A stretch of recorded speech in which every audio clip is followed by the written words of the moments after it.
પ્રાર્થના પર્વમાં ગયા વર્ષે પણ આપણે પ્રાર્થના પર્વ ઉજવ્યો હતો અને આખો મહિનો પ્રભુના વચનમાંથી પ્રાર્થના વિશે શિક્ષણ મેળવ્યું હતું. અને આ વર્ષે પણ આ ઓગસ્ટ મહિનો આખો પ્રાર્થના પર્વ તરીકે ઉજવી રહ્યા છે, ત્યારે આખો મહિનો પ્રાર્થના ઉપર આપણે શિક્ષણ મેળવી રહ્યા છે. આ એક એવો વિષય છે, પ્રાર્થના શબ્દ જ એવો છે કે એના ઉપર બહુ જ બધા વચનો સાંભળી શકીએ, બહુ બધા સંદેશાઓ સાંભળી શકીએ છીએ. અને એના પાયામાં કેવી રીતે, ક્યારે, ઘણા બધા પ્રશ્નો પૂછીને આપણે આ વિષયનું સંશોધન બાઇબલમાંથી કરી શકીએ છીએ. અને માટે પ્રભુનો આભાર કે આ એક અગત્યનો વિષય પ્રભુ આપણને સમજવા એની કૃપા આપી રહ્યો છે. આજે આપણે પ્રાર્થના માટે જરૂરી એવી 4 બાબતો, બહુ ઝડપથી પોઈન્ટ તમને આપીશ. પ્રાર્થના માટે જરૂરી એવી 4 બાબતો, જો એ 4 બાબત અંદર ન હોય એ પ્રાર્થનામાં, તો આપણી પ્રાર્થના એ ખાલી શબ્દો બની જાય છે. જો તમે ઈચ્છો છો કે તમે જ્યારે પ્રાર્થના કરો ત્યારે દેવનું સામર્થ્ય નીચે ઉતરી આવે, તો એ પ્રાર્થનામાં આ 4 બાબત હોવી બહુ જ જરૂરી છે. અને માટે જો તમે પેન લાવ્યા હોય તો તમારા બાઇબલમાં અથવા તો નોટ્સમાં આ 4 પોઈન્ટ્સ લખી રાખજો. બહુ જરૂરી એવી બાબત છે. સૌથી પહેલી બાબત કે જ્યારે તમે પ્રાર્થના કરવા બેસો ત્યારે તમે જેને પ્રાર્થના કરવાના છો એ ઈશ્વર વિશેની સમજણ બહુ જ સ્પષ્ટ હોવી જોઈએ. તમે જેને પોકારવાના છો, તમે જેની આગળ હૃદય ઠાલવવાના છો, તમે જેને કહેવાના છો, એના વિશે તમારે જાણવું જોઈએ.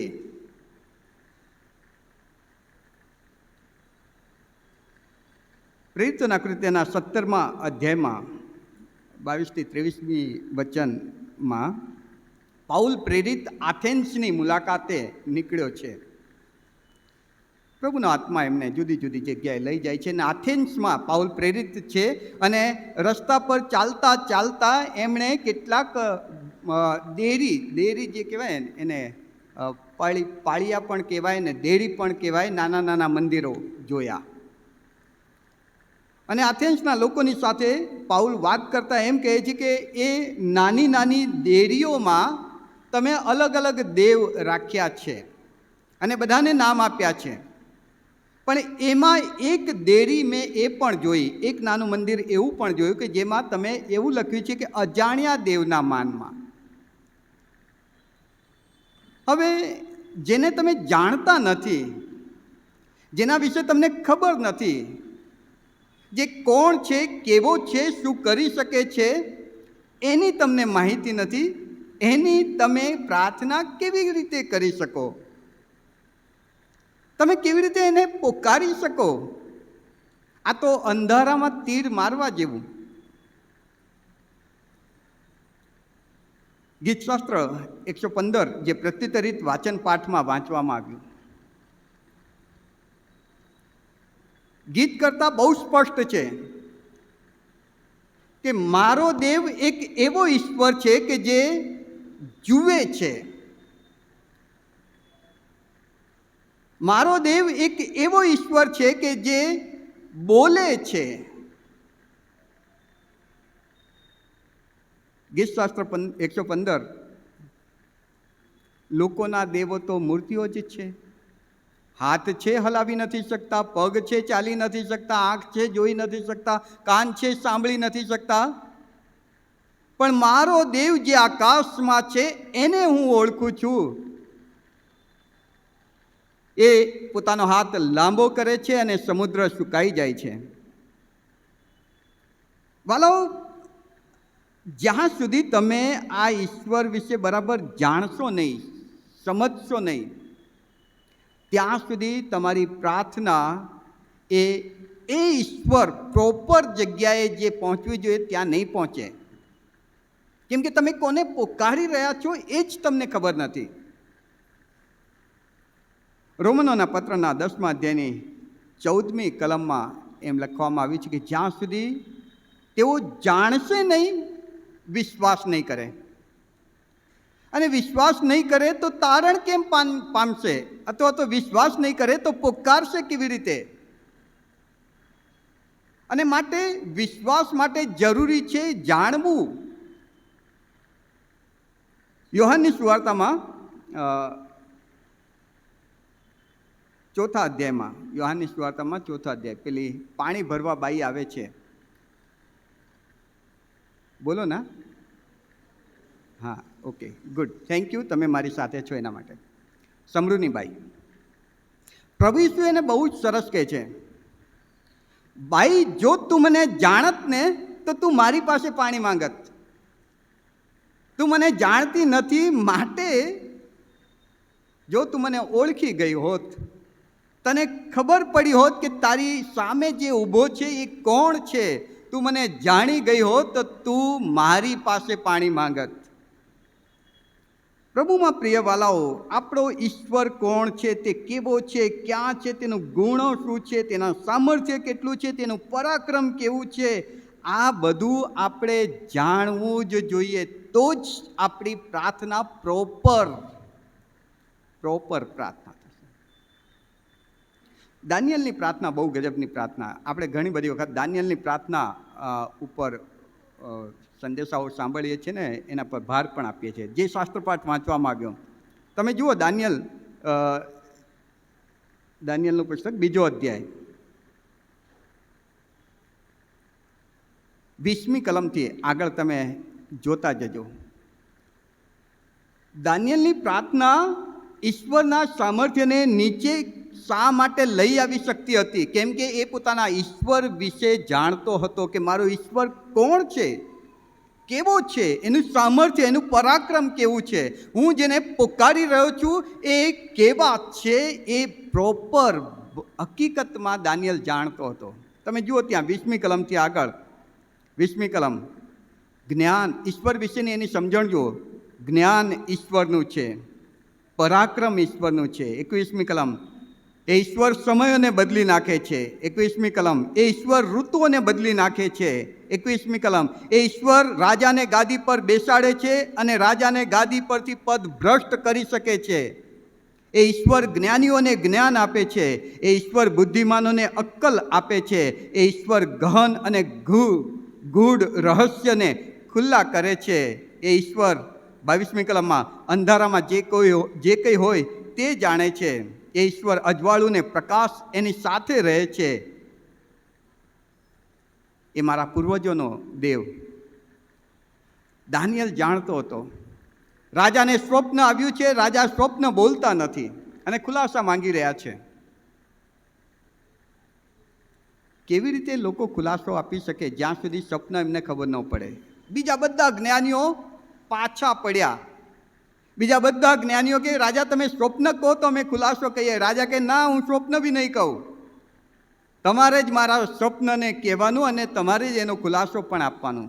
હવે મારા મનમાં અત્યારે શું ચાલી રહ્યું છે એક માણસ તરીકે તમે કેવી રીતે કહી શકો? પણ દાનિયેલ જાણતો હતો, હું જે ઈશ્વરને ઓળખું છું એ ઈશ્વર રહસ્યોને ખુલ્લા કરે છે. એ ઈશ્વર વેગળેથી હૃદયના વિચારોને પારખી લે છે. એ ઈશ્વર એવો છે કે જેને કહો એ પહેલાં એને સમજ છે, એ જાણે છે.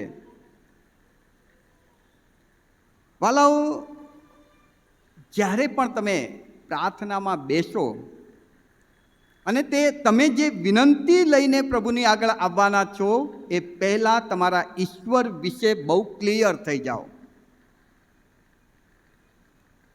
કે જો હું મારા ઈશ્વર પાસે આ માંગવા જઈ રહ્યો છું તો શું મારો ઈશ્વર એ આપવાનું સામર્થ્ય ધરાવે છે? અને ફક્ત વિચાર નહીં, ક્લિયર હોવું જોઈએ, સ્પષ્ટ માહિતી હોવી જોઈએ.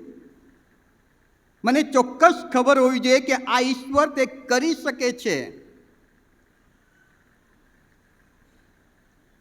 અને જો ઈશ્વર વિશેની માહિતી તમારે મેળવવી હોય, ઈશ્વર વિશે વધુ જાણવું હોય કે તે કોણ છે, ક્યાં છે, કેવી રીતે એ સાંભળે છે, કેવી રીતે એ મદદ કરે છે, કેટલું એ કરી શકે છે મારા માટે, એ બધું જાણવું હોય તો એક માત્ર ઉપાય આજે આપણને પ્રભુએ આપ્યો છે, તે એ કે એનું પવિત્ર અદ્ભુત વચન.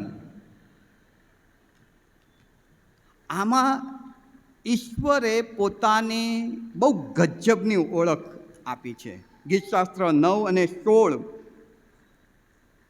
યહોવાએ પોતે પોતાની ઓળખ આપી છે.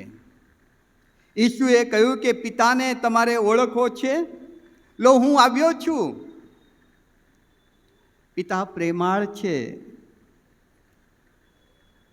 પિતા તમને પ્રેમ કરે છે અને ઈસુમાં એ પ્રેમ લોકોએ જોઈ શક્યા. અને એ ઈસુને આજે હું બાઇબલમાં જોઈ શકું છું. એ ઈસુને બાઇબલમાં હું સમજી શકું છું. એ ઈસુની સાથે બાઇબલમાં હું બેસી શકું છું.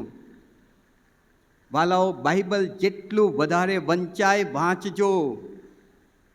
ઈશ્વર વિશે વધુ જાણશો અને જેટલું વધારે જાણશો ને એટલું ઈશ્વરની નજીક બેસવાની મજા આવશે. એટલું વધારે પ્રાર્થનામાં બેસવાની તમને ખુશી થશે, આનંદ થશે, ગમશે.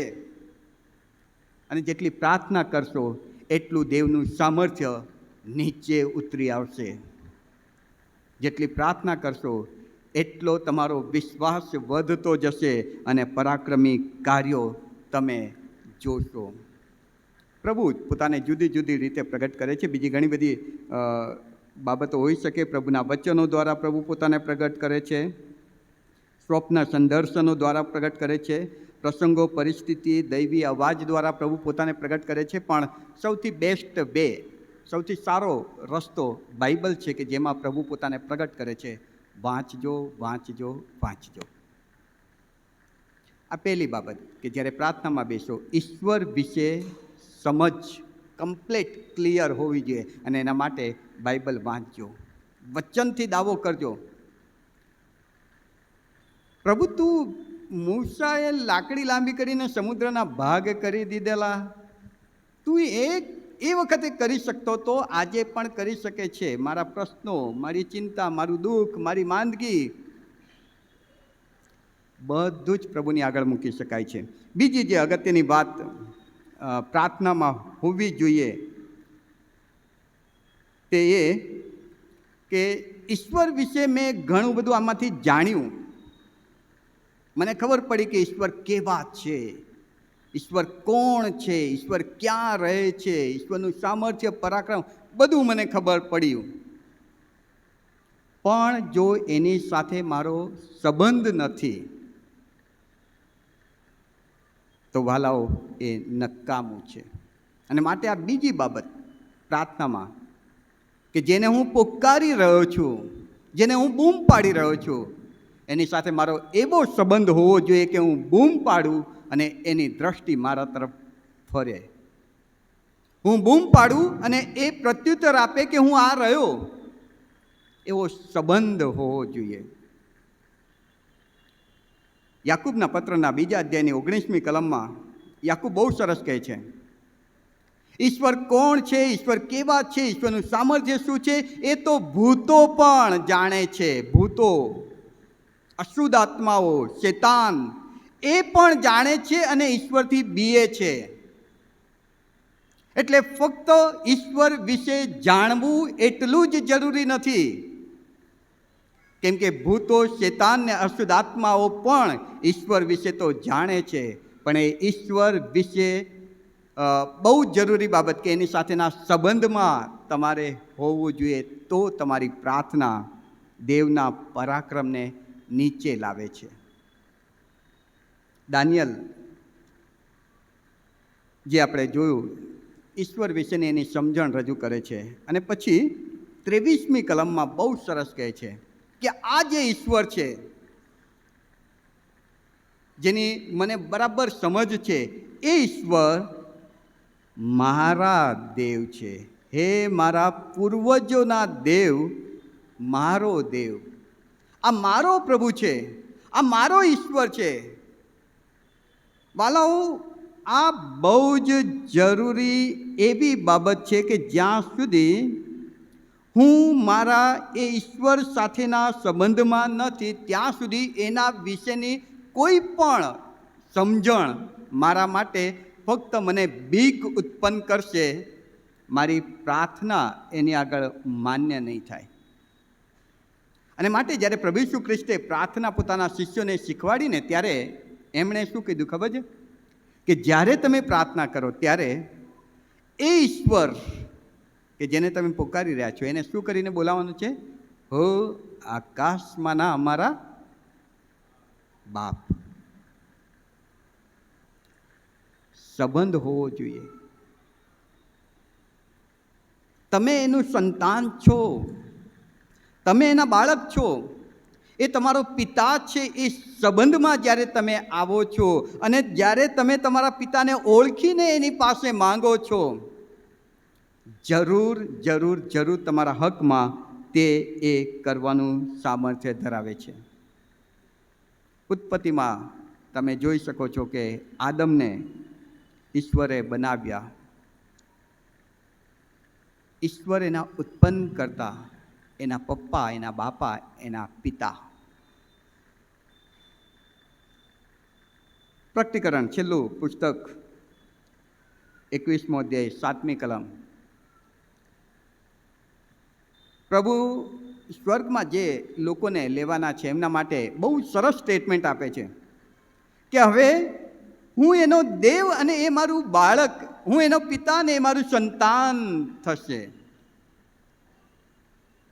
આ સંબંધમાં જ્યારે આપણે આવીએ છીએ ને ત્યારે આપણી પ્રાર્થના લાંબી છે કે ટૂંકી? આપણી પ્રાર્થના ઘૂંટણે પડીને કરી રહ્યા છો કે ડ્રાઈવ કરતાં કરતાં કરી રહ્યા છો? આપણી પ્રાર્થના રાતે કરો છો, સવારે કરો છો કે બપોરે કરો છો, એ મેટર નથી કરતું. આપણી પ્રાર્થનામાં શબ્દો કેવા ભારે ભારે છે એ મેટર નથી કરતું. જો તમારો ઈશ્વર સાથેનો સંબંધ છે ને તો ફક્ત હે પિતા, હે બાપ, આટલું જ એના માટે કાફી છે. અને માટે દાઉદ ભક્ત બહુ સરસ કહેતા, ગીતશાસ્ત્ર 23:1. કોઈને મોડે છે? ગીતશાસ્ત્ર 23:1. યહોવા અરુણભાઈનો પાળક છે. યહોવા અરુણભાઈનો પણ પાળક છે, મારો પણ પાળક છે. દાઉદ કહે છે મારો પાળક, મારો પિતા. યશાયા 43 વાંચજો. હે ઇઝરાયલ, હે યાકૂબ, તું બીસમાં, કેમ કે તારો ઉત્પન્ન કરતા તારો દેવ હું છું અને મેં તારો હાથ પકડી રાખ્યો છે. માટે તું અગ્નિમાં ચાલીશ તો અગ્નિ તને આંચ લગાડશે નહીં, પાણીમાં થઈને ચાલીશ તો પાણી તને ડૂબાડશે નહીં, કેમ કે તારો ઉત્પન્ન કરતા તારો દેવ, તારો બાપ તારો હાથ પકડી રાખે છે. સંબંધ હોવો જોઈએ વાલાઓ. જ્યાં સુધી સંબંધ નથી, દાઉદના ગીતો વાંચજો. એ વારંવાર એમ કહે છે કે એ મારો પાળક, મારો ગઢ, મારી ઢાલ, મારું પ્રતિદાન, મારી સંતાવાની જગ્યા, મારો મારો મારો. ઈશ્વરને મારો બનાવો, ઈશ્વરને પોતાનો બનાવો. અને જ્યારે ઈશ્વરને પોતાના બનાવીએ છીએ ત્યારે પરિસ્થિતિ બદલી જાય છે. થોમા, પ્રભુ ઈસુ ખ્રિસ્ત પુનરુત્થાન પામ્યા પછી શિષ્યોએ કહ્યું કે થોમા, આપણો પ્રભુ ઉઠ્યો છે. હું નહીં માનું. અરે તું હતો ત્યારે તો ઈસુએ કીધું હતું કે હું મરી જઈશ ને પાછો જીવતો થઈશ. હું નહીં માનું. પણ જ્યારે ઈસુ પુનરુત્થાન પામેલા, એની આગળ ઊભા રહીને કહે છે કે થોમા, તારી આંગળી લાંબી કરીને મારા કુંખમાં મૂક, આ હાથમાં જે ઘા પડ્યા છે એને જો. અને પછી થોમાનું સ્ટેટમેન્ટ તમે જુઓ, મારા પ્રભુ, મારા દેવ. વ્યક્તિગત સંબંધ વાલાઓ, જ્યાં સુધી આપણો વ્યક્તિગત સંબંધ પ્રભુ સાથે નથી થતો ને ત્યાં સુધી બધું જ નકામું છે. યોહાન 20:28, મારા પ્રભુ, મારા દેવ. ત્રીજી અગત્યની વાત, તમારા પ્રાર્થનાનો હેતુ. જો પહેલી વાત, ઈશ્વર વિશેની સમજણ ક્લિયર હોવી જોઈએ. કોણ છે, કેવો છે, શું છે. બીજી વાત, ઈશ્વર સાથેનો સંબંધ ક્લિયર હોવો જોઈએ. જો સંબંધ નથી તો કનેક્શન વગર તમે ફોન કરો ને ન લાગે એ ટાઈપનું થશે. અને ત્રીજી અને અગત્યની વાત, પ્રાર્થનામાં મારો હેતુ શું છે? ગીતશાસ્ત્ર 66 અને 18 કોઈને મોડે છે?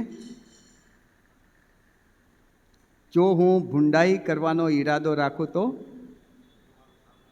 પ્રભુ મારું સાંભળે જ નહીં. મારો હેતુ બહુ સ્પષ્ટ હોવો જોઈએ, મારો ઈરાદો બહુ જ સ્પષ્ટ હોવો જોઈએ. ગલત, ખોટું કે પ્રભુને નથી ગમતું એવું કંઈક પ્રભુની પાસે જો હું માંગવા જાઉં છું તો પ્રભુ કહેશે કે બેટા, તું મારો દીકરો, મારી દીકરી થઈને આવું માંગે છે કે જેનાથી તને નુકસાન છે, જેનાથી મારા નામને બટ્ટો લાગે છે, જેનાથી તું જે માંગી રહ્યો છે એનાથી શેતાન ફાવી જશે. હેતુ ક્લિયર હોવો જોઈએ કે તમે જે માંગી રહ્યા છો એમાં ઈશ્વરને મહિમા આપવાનો તમારો ઈરાદો છે. દાનિયેલની પ્રાર્થના તમે જુઓ, દાનિયેલની પ્રાર્થના 2 અધ્યાય 18મી કલમ, 2 અધ્યાય અને 18મી કલમ. તેઓ એ રહસ્ય વિશે આકાશના દેવની દયા માંગે. દાનિયેલ પોતાના મિત્રોને કહે છે કે આપણે પ્રાર્થનામાં બેસીએ અને ઈશ્વરની દયા માંગીએ કે ઈશ્વર તમે એ રાજાના સ્વપ્ન વિશે અને સ્વપ્નના ખુલાસા વિશે અમને સમજણ આપો. પછી 18મી કલમમાં, જેથી તેઓ એ રહસ્ય વિશે આકાશના દેવની દયા માંગે, સબબ કે દાનિયેલ તથા તેના સાથીઓ બાબેલના બીજા જ્ઞાનીઓની સાથે નાશ ન પામે. દાનિયેલનો ઈરાદો શું હતો કે પ્રભુ તું મને રાજાનું સ્વપ્ન અને એનો ખુલાસો આપ કે જેથી કરીને બીજા લોકો જે નાશ પામવાના છે, કેમ કે રાજાએ તો ઢંઢેરો પીટાવી દીધો છે, રાજાએ પોતાના સરદારને મોકલી દીધા છે બીજા જ્ઞાનીઓની કતલ કરવા માટે. એ લોકો મરી જશે, એમની સાથે હું એ મરીશ, મને કંઈ વાંધો નથી, પણ પ્રભુ મારી ઈચ્છા એવી છે કે એ લોકો ન મરે અને માટે હું તારી પાસે કૃપા માગું છું કે રાજાનો સ્વપ્ન અને એનો ખુલાસો તું મને આપ કે જેથી એ બીજા જ્ઞાનીઓ ન મરે, એમનો નાશ ન થાય, એમનો બચાવ થાય. પ્રભુમાં પ્રિય વાલાઓ, તમારી પ્રાર્થનાનો હેતુ ઈશ્વરનો મહિમા હોવો જોઈએ, બીજાઓનું ભલું હોવું જોઈએ.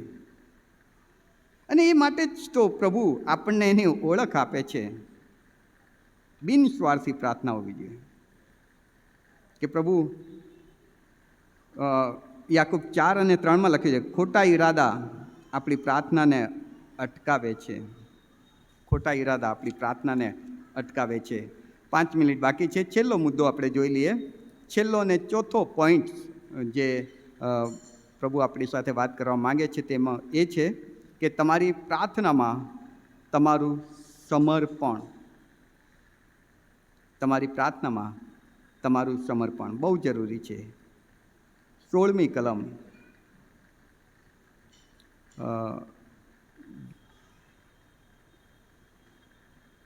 16મી કલમ દાનિયેલ રાજાને કહે છે કે હું રાજાની હજુરમાં મને લઈ જા, એટલે હું રાજાના સ્વપ્નનો ખુલાસો કરીશ. હવે એ જ દાનિયેલને 27મી કલમમાં શું બોલે છે જુઓ.